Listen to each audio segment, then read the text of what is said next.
আসসালামু আলাইকুম খামারি ভাই বোনেরা, সবাই কেমন আছেন? আলহামদুলিল্লাহ, আমিও ভালো আছি। দেখতে দেখতে আজকে আমার ব্রয়লার মুরগির বয়স 14 দিন চলতেছে। সকল মুরগি সুস্থ স্বাভাবিক আছে। তো আপনারা যা দেখতে পারতেছেন যে আমার লিটারটা মোটামুটি ভালো আছে। তারপরেও লিটারটা আমি চেঞ্জ করে দেব 2-1 দিনের ভিতরে। কারণ লিটার যদি ভালো না থাকে তাহলে মুরগির গ্রোথও ভালো থাকে না, তো বিভিন্ন সমস্যা হয়। তো আপনারা যারা খামারি আছেন, নতুন পুরাতন যারা খামারি আছেন, লিটারের প্রতি যত্নশীল হবেন, কারণ লিটারের ভালো মন্দের মধ্যে মুরগির ভালো মন্দ। তো তো এই বাচ্চাগুলো আমি প্রভিডা কোম্পানির কিনছিলাম। তো এখানে 550 বাচ্চা আছে। এই বাচ্চাগুলা দাম ছিল 35 টাকা করে। তো বর্তমানে বাজারে বাচ্চার দাম অনেক কমে গেছে। এখানে অফারে চলতেছে 7-8 টাকা বাচ্চা আছে, এবং এমনি এতে 12-14 টাকা বাচ্চা পাওয়া যায় এখন। তো অনেকেই আমার প্রশ্ন করেন যে আসলে এই কম রেটে বাচ্চা তুলে লাভ হবে কি না।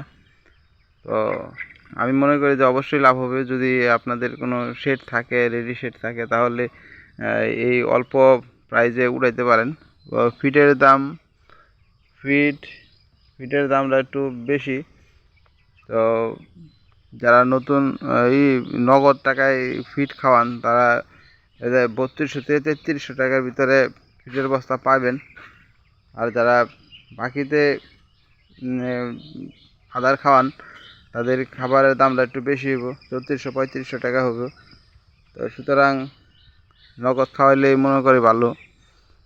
তো আমার দৃষ্টিতে যে 1000 মুরগি যদি পালন করেন, তাহলে হয়তো বা সব কিছু মিলে 2 লক্ষ টাকার মতন খরচ হইতে পারে।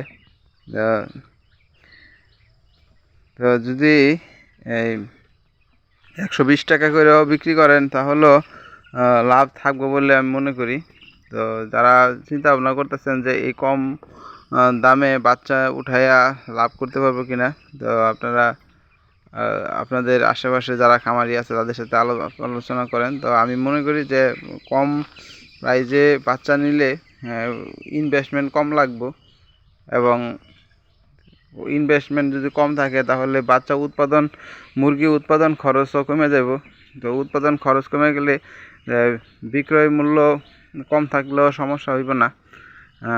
আমি যা মনে করি, যদি আমার আরেকটা খামার থাকতো কিংবা আরেকটা শেড থাকতো, তাহলে আমি অবশ্যই উঠায় ফেলাইতাম, যেহেতু বাচ্চার দাম কম।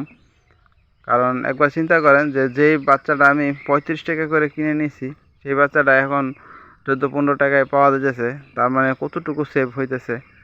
তো মানে আগে যেখানে 3 লক্ষ 4 লক্ষ টাকা ইনভেস্ট করা লাগতো, পুঁজি খাটাইতে হইতো, এখানে আমরা 2 লক্ষ টাকা 2.5 লক্ষ টাকা খরচ করলে আপনার সেই পরিমাণের মুরগি পালন করতে পারতেছেন। তো যাই হোক, আমি হয়তো এতটা বুঝি না। যারা আমার চেয়ে ভালো বুঝে কিংবা অভিজ্ঞ খামারি যারা আছে, তাদের সাথে পর্যালোচনা কইরা কথাবার্তা বলে তারপরে আপনারা মুরগি তুলতে পারেন। কারণ সামনে কুরবানির ঈদ। অনেকের ধারণা যে কুরবানির ঈদে মুরগি চলবো কিনা, সবাই তো গরুর মাংসই খাইব। তো আসলে চলবো, মুরগি সবসময় চলে। যে কুরবানির ঈদের সময় দেখা যায় যে অনেক সময় মানুষ যারা চাকরি বাকরি করে, ব্যবসা বাণিজ্য করে, ঈদের সময় বাড়িতে যায়, বিয়ে শাদী অনুষ্ঠান হয়, বিয়ে শাদীতে আপনার মুরগি লাগে। তো যাই হোক, সব দিক বিবেচনা করে আপনারা খামারে মুরগি উঠাইতে পারেন। এখনও ঈদের আরও মোটামুটি আর বাকি আছে। সম্ভবত 28 তারিখে ঈদ, এই মাসের আজকে 2 তারিখ। যাই হোক, সবাই ভালো থাকবেন, সুস্থ থাকবেন, আমাদের জন্য দোয়া করবেন।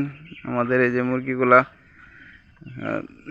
যেন সুস্থ স্বাভাবিক থাকে সবসময়। যদিও বাইরের আবহাওয়ার তেমন একটা ভালো না, এই গরম, এই ঠান্ডা, এই বৃষ্টি, সব মিলাই আমরা আছি। সকলকে ধন্যবাদ।